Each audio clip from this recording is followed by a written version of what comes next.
그렇다면 민심이 이렇게 무섭게 돌아선 결정적 장면이 뭐냐?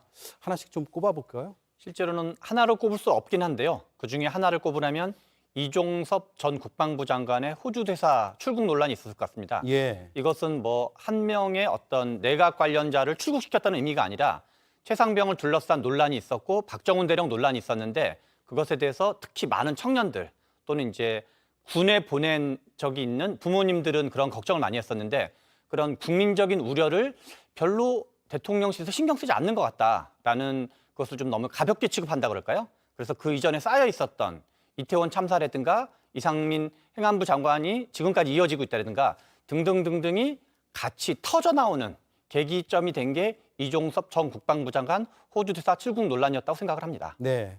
동의하십니까?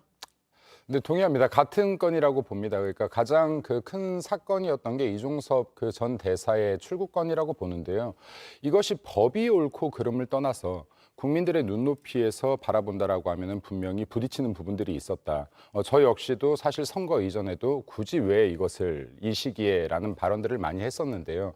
저는 대통령실에서 앞으로 마찬가지지만은 개혁 과제는 개혁 과제대로 그리고 이 가는 과정에서 이게 중요한 부분이 아닐 수 있다라고 하면 개혁까지 대비해서 이게 양보하는 면들도 필요하다라고 봅니다. 예. 박유미 기자는 언론인 입장에서 어떤 장면이 가장 인상적이라 그럴까요? 이 참패를 몰고 왔다고 생각하세요? 사실 두 분 의견에도 사실 전 동의를 하고요. 근데 또 추가로 다른 계기들이 좀 떠오르는 것은 대파 논란도 좀 악재가 됐다고 생각을 해요. 윤석열 대통령이 물가점검차 마트를 찾았을 때 한 단에 875원, 시세보다 굉장히 과도하게 저렴해서 보여주기식 논란이 있었고 또 선관위가 대파를 정치적 표현물로 간주하면서 그 소지를 금지하기도 했잖아요.